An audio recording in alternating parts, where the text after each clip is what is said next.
નમસ્કાર દર્શક મિત્રો, મિરર ઓફ ધી વર્લ્ડ ન્યૂઝમાં આપ સૌનું હાર્દિક સ્વાગત છે।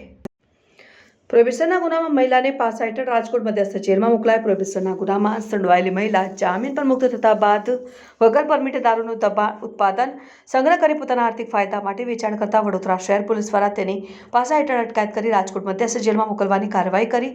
પ્રાપ્ત માહિતી અનુસાર ગુરવા વિસ્તારમાં આવેલા ભાયલાલ અમીન હોસ્પિટલ નજીકના રાજીવ ગાંધીનગર ઝુંપડપટ્ટીમાં રહેતા સંગીતાબેન સુખબીર પડિહાર દેશી દારૂ 590 લીટર જેની આશરે કિંમત ₹1,18,000 સાથે ઝડપાયા તથા દેશી દારૂ 65 લીટર જેની આશરે કિંમત ₹13,000 સાથે ઝડપાયા।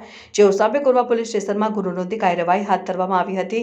તેઓ સાથે વગર પરમિટે દારૂ સપ્લાય કરનાર આણંદ જિલ્લાના અંકલાવ તાલુકાના બેટાસી ગામની મહિલા તારાબેન ચંદુભાઈ પડિયાર જામીન પર મુક્ત થયા બાદ પ્રતિબંધિત દારૂનું ઉત્પાદન એટલે કે દારૂ કાઢવાની ભઠ્ઠીને કરીને તે દારૂનું સંગ્રહ અને વેચાણ કરતા હોવાનું જણાવ્યું હતું। પોતાના આર્થિક લાભ માટે મોટા પ્રમાણમાં દેશી દારૂનો જથ્થો વેચાણ સપ્લાય અને હેરફેર કરીને ગુનાહિત અસામાજિક પ્રવૃત્તિઓ કરીને માનવ સ્વાસ્થ્યને હાનિકારક દેશી શરાબનું વેચાણ કરતા હોય વડોદરા શહેર પોલીસ કમિશનરની સૂચનાથી તેમની સામે પાસાનું વોરંટ ઇસ્યુ કરતા ગુરવા પોલીસે વોરંટની બજવણી કરી તારાબેન ચંદુભાઈ માળીની પાસા ધારા હેઠળ અટકાયત કરી રાજકોટ મધ્યસ્થ જેલમાં મોકલી આપ્યા છે।